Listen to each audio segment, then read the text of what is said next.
नमस्कार विद्यार्थी मित्रांनो, मी उत्कर्ष कांबळे तुमचं स्वागत करते आपल्या केमिस्ट्रीच्या ऑनलाईन लेक्चरमध्ये। आपला चॅप्टर चालू होता हॅलोजन डेरिव्हेटिव्ह्ज। लास्ट लेक्चरला याच्यामध्ये आपण स्टडी केलं होतं preparation methods of alkyl halides. Alkyl halide कसे प्रिपेअर करायचे याच्या सगळ्या आपण प्रिपरेशन मेथड बघितल्या होत्या।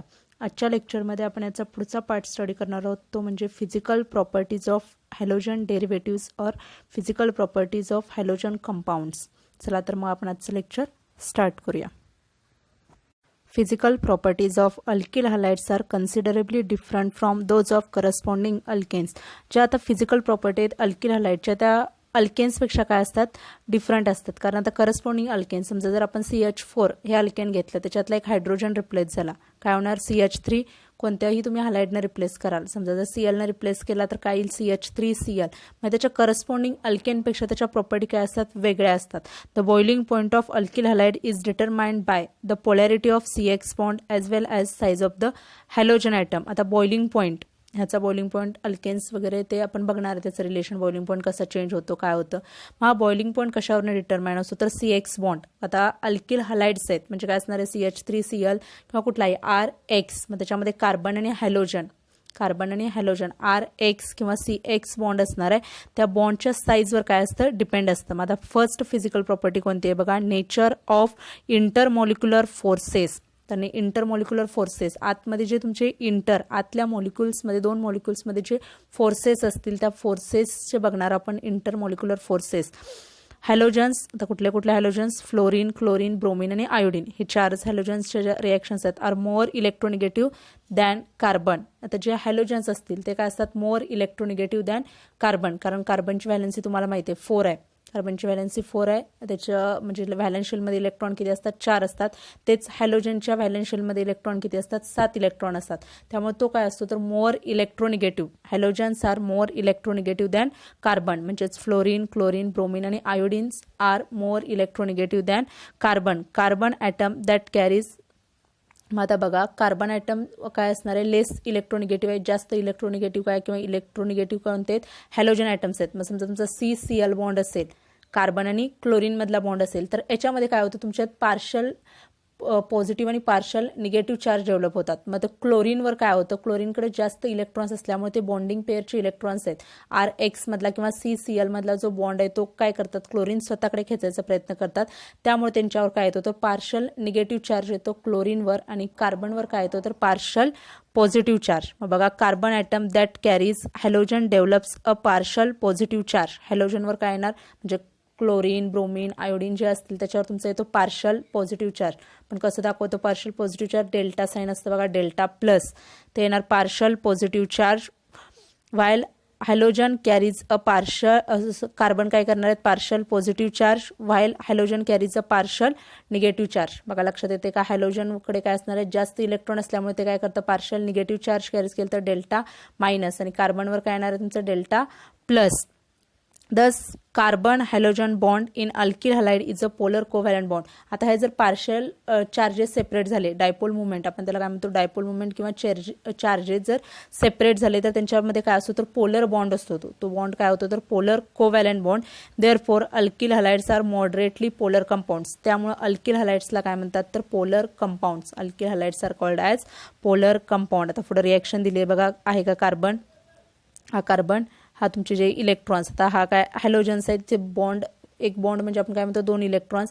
मग हॅलोजनकडे काय असतात, एक्स्ट्रा इलेक्ट्रॉन असतो, हा मोर इलेक्ट्रोनिगेटिव्ह असतो दॅन कार्बन। त्यामुळे त्याच्यावर डेल्टा हा मायनस चार्ज आला, आणि कार्बनवर काय डेल्टा पॉझिटिव्ह चार्ज। मग हे पोलॅरिटी चार्जेस सेपरेट झाल्यामुळे त्या बॉन्डला काय म्हणतात, तर polar covalent bond.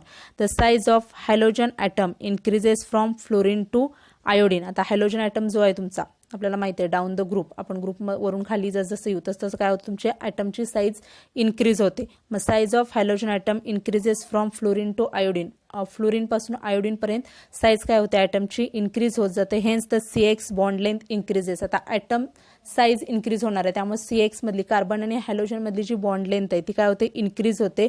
The CX bond strength, आता बॉन्ड लेंथ डिक्रीज झाली पण स्ट्रेंथ काय होते, डिक्रीज होते with increase in size of halogen. जसा तुमचा हॅलोजनचा साईज वाढेल, म्हणजे बघा फ्लोरीनची सगळ्यात हॅलोजनची साईज कमी असणार आहे, त्याच्यानंतर फ्लोरीन नंतर काय असतं, क्लोरीन, क्लोरीन नंतर ब्रोमीन आणि लास्ट आयोडीन. आयोडीनची साईज हॅलोजन आयटमची सगळ्यात साईज काय असणार आहे, जास्त असणार आहे. साईज जास्त असल्यामुळे जो CX बॉन्ड आहे तुमचा कार्बन आणि हॅलोजन जो बॉन्ड आहे त्याची लेंथ काय असेल, जास्त असणार आहे, पण स्ट्रेंथ, विकनेस किंवा स्ट्रॉंगनेस आपण म्हणतो ती स्ट्रेंथ काय असते, डिक्रीज होते. जेवढा जास्त मोठा आयटम असेल तेवढी तुमची स्ट्रेंथ काय असते, कमी असते with increase in size of halogen atom. This because as the size of p orbital of halogen atom increases the p orbital of becomes more diffuse. आता हे काय एवढं लक्षात ठेवू नका p ऑर्बिटलचं, फक्त इतकंच लक्षात ठेवा की जेवढा तुमचा हॅलोजनची साईज वाढेल, आता फ्लोरीनची सगळ्यात कमी असते कारण फ्लोरीनचा ॲटॉमिक नंबर किती असतो, तर सगळ्यात कमी असते फ्लोरीनची, त्याच्यानंतर ब्रोमीन, त्यानंतर आयोडीन, ही काय होते, साईज वाढत जाते. तुमची पुढे काय होते, डाऊन द ग्रुप साईज वाढत जाणार आहे.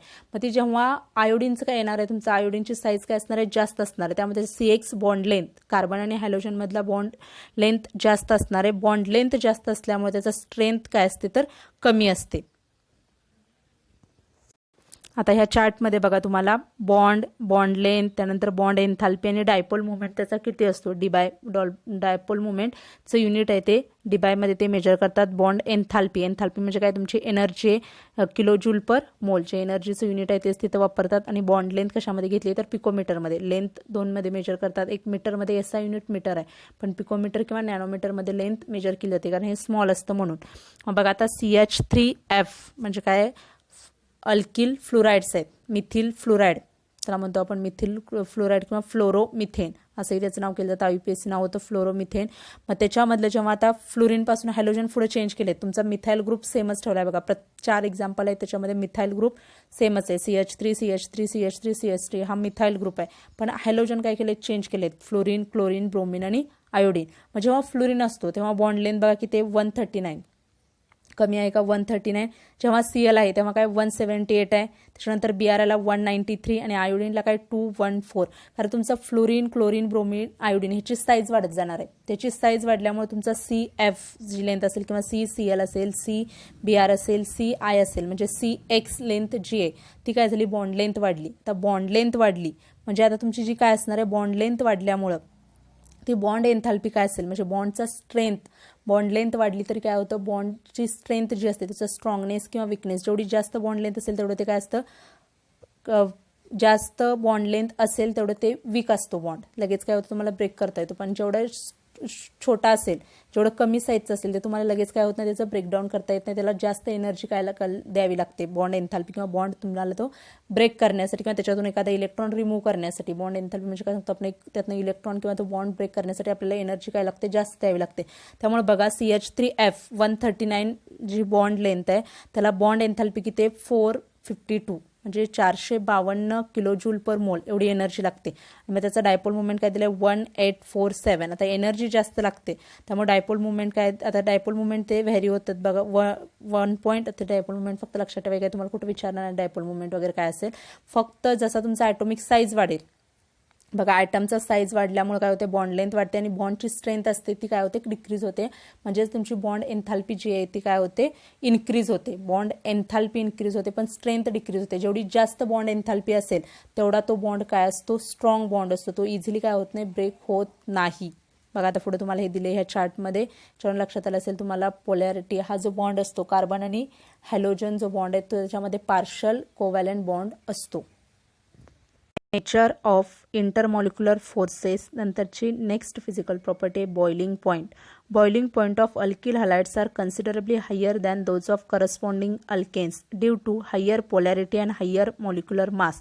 तर बघा अल्केन्स काय असतात, CH4 त्याच्यातला आपण एक हायड्रोजन कशाने रिप्लेस करतो, हॅलोजन, म्हणजे CH3Cl असेल, फ्लोरीन असतील. मग तुमचं हायड्रोजनचं मास किती असतं, तर 1 असतं फक्त. हायड्रोजनचं मास ओनली 1 मास असतं. मग ते 1 मास कशाने रिप्लेस होतं, जर तुम्ही क्लोरीन घेतलं तर 17ने रिप्लेस होतं. क्लोरीन म्हणजे ॲटॉमिक नंबर 17 आहे, पण त्याचा मास नंबर किती आहे 35 आहे. एवढ्यानं ते काय होतं रिप्लेस होतं. त्यामुळे मॉलिक्युलर मास काय होतं तुमचं वाढतं. जिथं मॉलिक्युलर मास वाढतो तिथं काय होतं तुमचं बॉइलिंग पॉईंट वाढतो. आपण ही कन्सेप्ट बघितली. जेवढं जास्त मॉलिक्युलर मास असेल तेवढं काय असतो जास्त बॉइलिंग पॉईंट असेल. मग इथं फक्त एक तुम्ही हायड्रोजन रिप्लेस करताय. फक्त तुमचं मास कशानं कमी होतं, 1 कमी होते, पण वाढतंय कितीनं. तो आता मी सीएलच्या बाबतीत तुम्हाला सांगितलं 35 वाढणार आहे तुमचं मॉलिक्युलर मास. त्यामुळे काय होतं बॉइलिंग पॉईंट काय होतं वाढतो. आणि ह्याच्यामध्ये काय असतं पोलॅरिटी असते. आपण बघितलं मगाशीच डेल्टा पॉझिटिव्ह आणि डेल्टा निगेटिव्ह हे चार्जेस सेपरेट होतात. पोलॅरिटी असते त्यामुळे त्याचा मॉलिक्युलर मास जास्त असतं आणि ते बॉइलिंग पॉईंट काय असतो जास्त असतो. जेवढा मॉलिक्युलर मास जास्त असेल तेवढा बॉइलिंग पॉईंट काय असतो जास्त असतो. Within alkyl halides for a given alkyl group. आता एखाद्या अल्किल हलाइड्समध्येच for a given alkyl group the boiling point increases with increase in atomic mass of halogen because magnitude of van der Waals forces increases with increase in size and mass of halogen. आता जेवढं तुमचा हॅलोजनचा मास जास्त असेल बघा, आता fluorine त्याच्यानंतर काय असतो क्लोरीन, ब्रोमीन आणि आयोडीन. मग इथून काय होतं तुमचा हॅलोजनचं मास वाढत जातं. हॅलोजनचं साईज वाढतो, मास वाढत जातं. मग ते मास वाढत गेल्यामुळे जेवढा जास्त मासचा हॅलोजन असेल जेवढा जास्त मास असेल तेवढा काय असतो तुमचा बॉइलिंग पॉईंट जास्त असणार आहे. म्हणजे सगळ्यात जास्त बॉइलिंग पॉईंट कशाचा असेल तर तुमचा जास्त आयोडीनचा बॉइलिंग पॉईंट असणार आहे. बघा अल्किल आयोडाइड्स, त्याच्यानंतर ब्रोमाइड्स, नंतर क्लोराइड्स आणि फ्लोराइड्स. कारण जेवढं जास्त मास असेल मॉलिक्युलर मास जेवढं जास्त असेल तेवढा जास्त काय असतो बॉइलिंग पॉईंट. एवढंच एकच वाक्य लक्षात ठेवा. कुठंही बॉइलिंग पॉईंट बघायचं जरी चेक करायचं ठरलं तर जेवढं मॉलिक्युलर मास जास्त असतं तेवढा काय असतो बॉइलिंग पॉईंट जास्त असतो. मग सगळ्यात जास्त कशाचं असणार आहे तुमचा RI अल्किल आयोडाइड्स, त्याच्यानंतर RBr अल्किल ब्रोमाइड्स, नंतर अल्किल क्लोराइड्स आणि लास्ट अल्किल फ्लोराइड्स. आता खाली तुम्हाला एक्झाम्पल्स पण दिलेत बघा बॉइलिंग पॉईंटचे. CH3Fचा बॉइलिंग पॉईंट किती आहे 194.6. त्यानंतर CH3Clचा. आता पुढे तुमचं काय होतं ॲटॉमिक साईज हॅलोजनचा साईज वाढत जातोय. CH3 कॉन्स्टंट ठेवलाय. अल्किल मिथाइल ग्रुप आहे तो कॉन्स्टंट ठेवलाय. फक्त फ्लोरीन, क्लोरीन, ब्रोमीन, आयोडीन वाढवले. मग किती झाला बघा 248 झालं. त्याच्यानंतर 276 आणि लास्ट 315. म्हणजे जेवढं जास्त मॉलिक्युलर मास असतं, एकच लक्षात ठेवायचं वाक्य, जेवढं जास्त मॉलिक्युलर मास तेवढं जास्त काय असतो बॉइलिंग पॉईंट असतो. ग्रुपमध्ये एकच हॅलोजन असेल आणि फक्त तुमची कार्बनची संख्या वाढत जात असेल, हॅलोजन एकच ठेवलाय तुम्ही कॉन्स्टंट, म्हणजे क्लोरीन तर क्लोरीन ठेवला असेल, ब्रोमीन किंवा आयोडीन हा एकच हॅलोजन आहे. मग हॅलोजनचा काही इफेक्ट होणार नाही. पण तेच जर कार्बन नंबर तुमचे वाढत गेले तर काय होणार आहे, कार्बन नंबर वाढतायत म्हणजे मॉलिक्युलर मास पण तुमचं प्रत्येक वेळी 12 वाढलं तर काय होणार आहे, बॉइलिंग पॉईंट काय होईल वाढेल. मग बघा आता हॅलो अल्केन्स दिले CH3Cl म्हणजे काय तुमचं कार्बन एक आहे आणि हॅलोजन क्लोरीन आहे, त्याचं मॉलिक्युलर बॉइलिंग पॉईंट किती दिलं 248. त्याच्यानंतर CH3CH2 एक काय झाला कार्बन वाढला, मग बॉइलिंग पॉईंट काय होणार आहे वाढणार आहे. जेवढं मॉलिक्युलर मास वाढेल तेवढं काय होतं बॉइलिंग पॉईंट वाढतो. त्यानंतरचं पुढचं एक्झाम्पल CH3CH2CH2Cl परत अजून एक कार्बन वाढला, मॉलिक्युलर मास वाढलं बॉइलिंग पॉईंट वाढेल. परत लास्टचं पण स्ट्रक्चर आहे, मॉलिक्युलर मास वाढलं तर बॉइलिंग पॉईंट काय होतो वाढतो.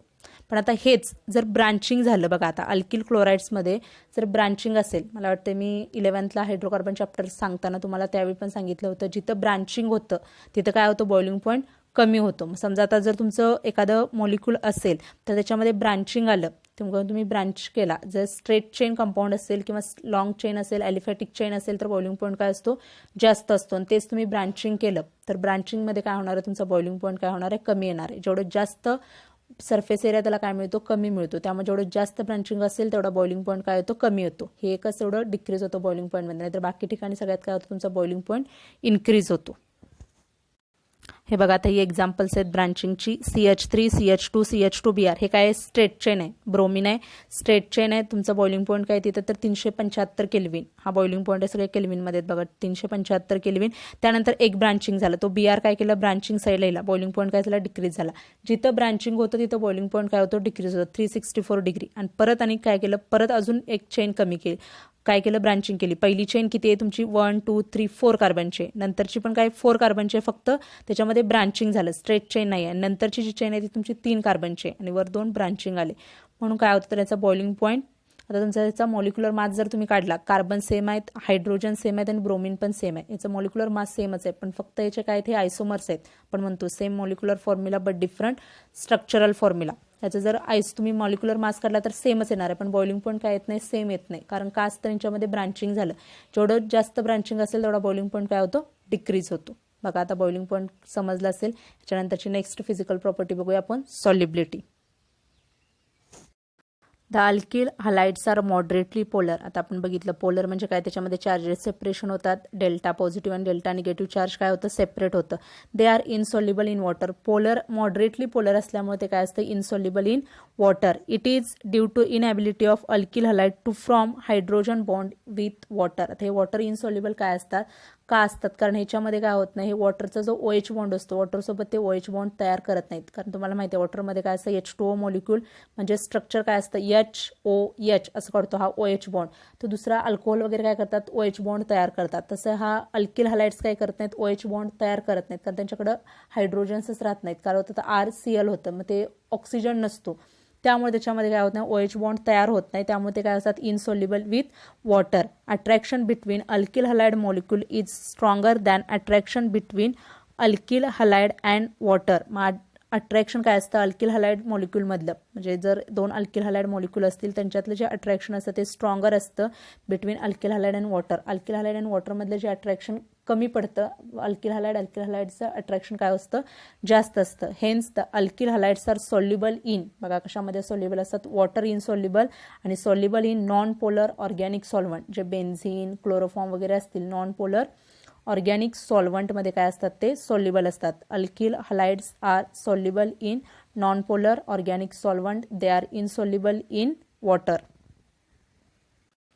अरिल हलाइड्स, आता अल्किल हलाइड्स पण बघितलं आपण, इनसॉल्युबल इन वॉटर अल्किल ग्रुपमधले. अरिल हलाइड जिथं बेन्झिन रिंग स्ट्रक्चर असेल ते पण काय असतात, aryl halides are also insoluble in water but soluble in organic solvent. कशामध्ये सॉल्युबल असतात, हे ऑर्गॅनिक सॉल्व्हंटमध्ये सॉल्युबल असतात. फक्त आता जे वॉटर इनसॉल्युबल आहेत ते ऑर्गॅनिक सॉल्व्हंट असे असतात की सगळे जे केमिकल्स वगैरे असतील ऑर्गॅनिक सॉल्व्हंटमध्ये काय होतात, सॉल्युबल होतात. If aryl halides are not modified by presence of any other functional group they show properties similar to corresponding alkyl halides. समजा आता अरिल हलाइड्स आहे म्हणजे बेन्झिन रिंगला फक्त Cl आहे, बाकीचा कुठलाच ग्रुप नाही, म्हणजे CH3 नाहीये, OH नाहीये, दुसरा कुठला त्याचा डेरिव्हेटिव्ह नाहीये.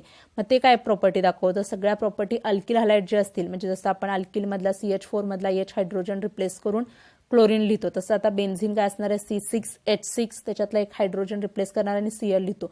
ह्या दोन्ही प्रॉपर्टी काय दाखवतात, सेम दाखवतात. पण तेच तुम्ही अरिल कंपाऊंड्समध्ये जर दुसरा CH3 ग्रुप घेतला किंवा OH ग्रुप असेल, NH2 ग्रुप आला आणि त्यात हॅलोजन असेल तर ते काय देतात, वेगवेगळ्या प्रॉपर्टी दाखवतात. The isomeric dihalobenzenes have nearly the same boiling points. आता आयसोमर जे स्ट्रक्चर आहे डायहॅलोबेन्झिनचं म्हणजे काय असतील सांगा, डाय म्हणजे दोन, हॅलो म्हणजे दोन, हॅलोजन ग्रुप आणि बेन्झिन मधले दोन तुमचे दोन क्लोरीन किंवा दोन कुठले पण हॅलोजन पाहिजे दोन पोझिशनला, ते काय त्याला काय म्हणतो आपण, dihalobenzene have the nearly same boiling point but melting point of this isomer show variation. Boiling point जरी सेम असला तर त्याच्या मेल्टिंग पॉईंटमध्ये काय असतो, व्हेरिएशन असतं. Melting point of para isomer is quite high compared to that of ortho and para isomer. तर हे नेहमी लक्षात ठेवा, जिथं मेल्टिंग पॉईंट असतो तर बघा पॅरा पोझिशन म्हणजे कोणती पोझिशन सांगतो आपण, 1,4 पोझिशन. मेटा पोझिशन म्हणजे 1,3 पोझिशन आणि ऑर्थो पोझिशन म्हणजे काय असते, 1,2 position with respect to one substituent. एक सबस्टुएंट आपण कन्सिडर करून त्याच्या रिस्पेक्ट टू ह्या पोझिशन ठरवतो. मग हे जे आयसोमर्स असतात त्याच्यामधला पॅरा आयसोमर, कारण त्याच्यापासून 4th पोझिशनला येतो, जो तुमचा मेन सबस्टुएंट आहे त्याच्यापासून काय येतो, तो 4th पोझिशनला येतो. त्यामुळे त्याचा नेहमी बॉइलिंग पॉईंट काय असतो, हाय असतो दॅन ऑर्थो आणि मेटा आयसोमर. सगळ्यात कमी असतो ऑर्थो आयसोमरचा. This is because of its symmetrical structure which can easily pack closed in a crystal lattice. किंवा ते क्रिस्टलॅटिक्समध्ये आपण इझिली काय करू शकतो, पॅक करू शकतो. मग आता तुम्हाला फक्त लक्षात काय ठेवायचं, बॉइलिंग पॉईंट जेव्हा पॅराचा काय असतो, बॉइलिंग पॉईंट जास्त असतो. आता खाली तुम्हाला स्ट्रक्चर्स पण दाखवलेत बघा. क्लोरीन आता पहिल्या पोझिशनमध्ये, आता एक तुम्ही एक कन्सिडर करा, हा जर पोझिशन कन्सिडर केला तर हा एक पोझिशन समजूया, ह्याला 1 कन्सिडर, इथं पण 1, हे पण 1. त्यानंतर ही सेकंड आली, तर 1-2 पोझिशन आली म्हणजे ती कोणती झाली, ऑर्थो पोझिशन. 2 आणि हे 3, 1-3 पोझिशन आली म्हणजे कोणती पोझिशन झाली, ती मेटा पोझिशन. आणि हे 1, 2, 3 आणि हे काय आलं, 4 पोझिशनला आलं म्हणजे तुमचं पॅरा पोझिशन. ह्याच्यामध्ये सगळ्यात जास्त बॉइलिंग पॉईंट कशाचं असणार आहे तर पॅरा आयसोमरचा किंवा मेल्टिंग पॉईंट. शक्यतो आता डायहॅलोजन्स आहेत, वरतीच मी सांगितलं, जर डायहॅलोजन्स असतील, दोन्हीमध्ये पण 2-2 हॅलोजन्स आहेत, त्यामुळे तुमच्या ह्याच्या बॉइलिंग पॉईंटमध्ये जास्त डिफरन्स पडणार नाही. पण तेच मेल्टिंग पॉईंट सगळ्याचा जास्त कशाचा असेल तर पॅरा आयसोमरचा. खाली आहे बघा, जास्त याच्यामध्ये डिफरन्स पडला नाहीये बॉइलिंग पॉईंटमध्ये. 453, 446, 448 जरा थोडासा डिफरन्स आहे. पण डायहॅलोजन असल्यामुळे काय होतं, ते जास्त याच्यामध्ये डिफरन्स नाही आहे, पण मेल्टिंग पॉईंटमध्ये बघा किती डिफरन्स पडला आहे. जास्त सगळ्याचा मेल्टिंग पॉईंट कशाचा आहे तर पॅरा आयसोमरचा. इथंपर्यंत लक्षात आलं का बघा. हे आपण बघितलं सॉलिबिलिटीमध्ये फक्त लक्षात ठेवायचं वॉटर इनसॉल्युबल असतात. पोलर सॉल्व्हंटमध्ये हे नॉन पोलर ऑर्गॅनिक सॉल्व्हंटमध्ये काय होतात ते सॉल्युबल होतात. इथं आपण आजचं लेक्चर स्टॉप करतोय. उद्याच्या लेक्चरला नेक्स्ट लेक्चरला आपण याच्यामधले आयसोमर्स स्टडी करूया.